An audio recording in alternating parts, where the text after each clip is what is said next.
Hey you guys, it's Lauren. Welcome back. So in today's video, we'll be doing a review of the new Danessa Myricks Beauty Yummy Skin Serum Skin Tint Foundation. Along with the review, I also wanted to compare it to another foundation / tint moisturizer that already could be in your collection and how the two compare, and if you really need to pick this up if you already have that foundation in your life. We'll talk about that in the end, but first we'll get into the review. So when I first saw this serum skin tint come out, I was a little hesitant because of the price, being that it was a skin tint. Also, I like more of a high coverage foundation, but I saw this being applied to the skin and I could not resist. It looked just so pretty and radiant. And usually if a foundation has radiant on the packaging, it always pulls me in. But I will say I was a little hesitant because of the price and being just a skin tint, but we're gonna get into the coverage in a little bit. Let's get into the details of the foundation. Now there's 16 shades in the collection. I picked up the shade Vanilla, shade 5.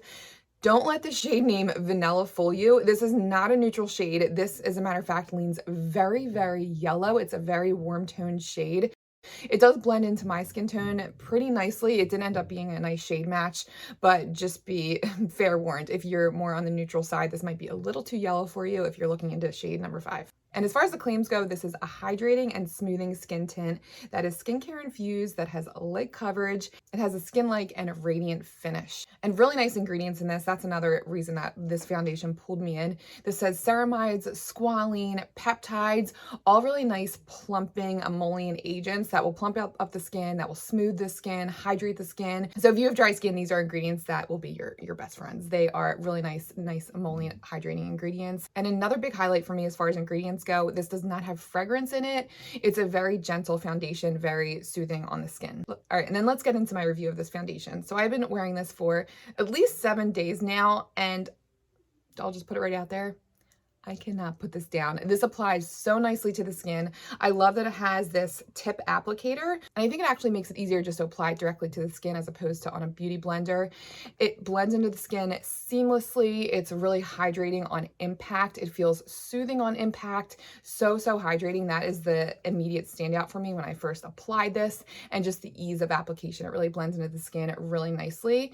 And the other surprising factor for me was the coverage. This is not just a skin tint. You can build this up to medium coverage. I was blown away by the coverage, actually. I'm wearing it today, and I have a pretty dramatic sunspot under my right eye, and it is almost undetectable, and I have no concealer on. So it is a pretty impressive foundation as far as the coverage goes. So if you're looking for just a tint, and if you want more of your natural imperfections to poke through, this could be actually a little bit too much for you as far as coverage goes, but I like that because I do prefer a higher coverage finish. Now, as far as the wear time, this does not have the best wear time. I will say it does fade nicely. It doesn't cling to dry patches. As the day goes on, my dark spots slowly start to poke through, but again, it does fade away nicely. Now, around my nose, for some reason, I know it's a lot of canvas to cover, but for some reason, it will not cling. And even with, if I do like, what do I have here? This is the Glossier powder.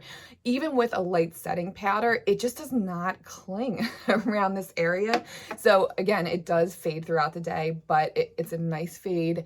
It wears beautifully. It keeps the skin hydrated, but the coverage is just not gonna hold up. All right, so now let's get into the other product that is very similar to this, and let's talk about it, whether or not, if you already have this foundation in your life, if you're already a fan of this foundation, do you really need the Danessa Myricks?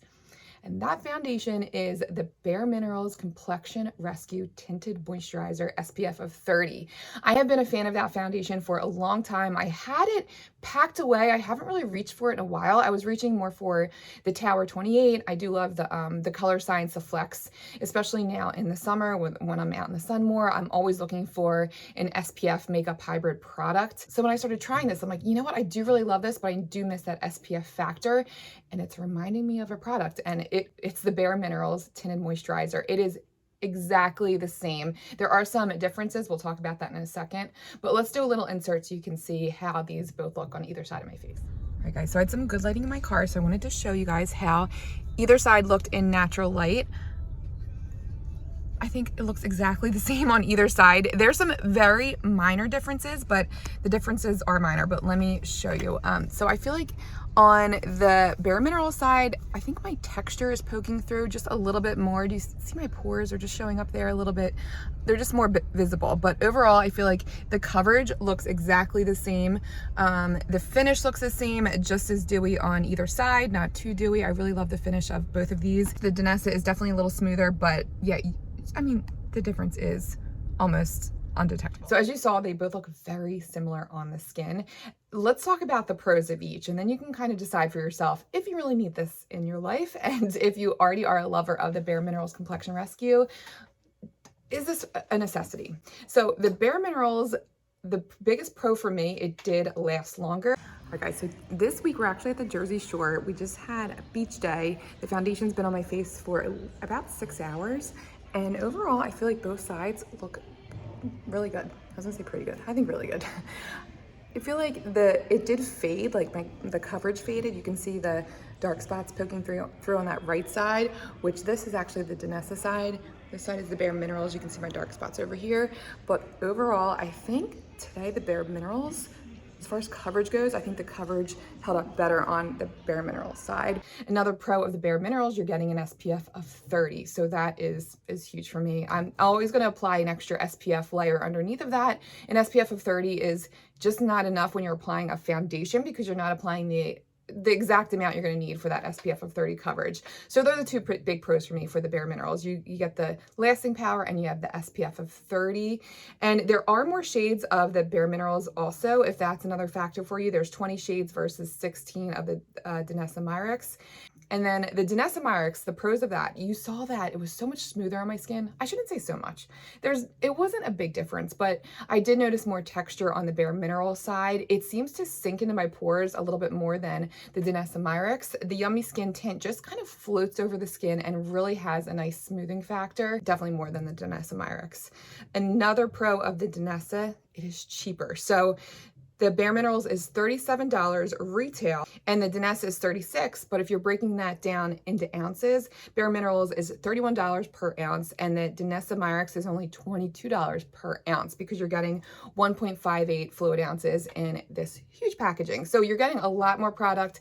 This is smoother. The Bare Minerals is just more of a, maybe slightly more texture enhancing, but it's the same pretty dewy texture, and you're getting that SPF of 30 protection. So you kind of have to weigh your pros and cons of both, but I have to say, you guys saw that side by side. These look exactly the same on the face. So if you're already a lover of the Bare Minerals, maybe just keep that and avoid spending the extra $36. I always like to save you guys money when I can. I know when I'm shopping for beauty, I always tend to second guess myself. Like, do I need this? Is this something I'm excited about? And I will say it did make me think about the Bare Minerals because of that lack of SPF 30. But I have to say, I love the finish of this. This is so smoothing, so hydrating, nice and radiant, but not overly dewy. It wears nicely throughout the day. The coverage doesn't hold up. The Bare Minerals definitely last a little longer than this, but it is a really nice foundation and you're getting a lot for your money and those nice hydrating ingredients, which my dry skin loves. So yeah, I did really enjoy this. All right, guys, that does it for me here today. I will continue to do this with my reviews if you guys enjoyed this comparison. Unfortunately, I did not find a drugstore dupe. I will continue to be on the hunt. One that is very similar that I almost did this comparison with was the NYX Born to Glow foundation. It is so similar, but I don't know if you guys know what's going on. It looks like it's discontinued. There's only like 5 shades left. So I have a feeling that NYX is phasing that out. Maybe they have a new release coming up, but if you can find a shade that is similar, that is on sale for $4.99. It is almost literally exactly the same as the Yummy Skin Tint. Wears exactly the same. It's hydrating and feels like weight on the skin. It's really good for dry skin and has that nice radiant finish, but I don't know where it's going. I don't know if they're discontinuing it, but that is another good option as well. All right, but thank you guys so much for watching. Let me know if you guys are interested in this foundation, if you've tried it, if you've tried any other Danessa Myricks products. Let me know which ones you've tried and enjoyed so I can maybe try them out for myself. I've heard a lot of good things about this brand, and yeah, I'd love to try out more products because I really was impressed by just the overall wear and finish on the skin. This is a very complexion friendly product. So thank you guys for watching. Come follow me on Instagram, even TikTok. I have a little TikTok, but I feel like I probably post the most on Instagram, so I'd love to have you guys over there. But thank you again for being here. Thank you for watching, and I will see you guys in my next video. Bye.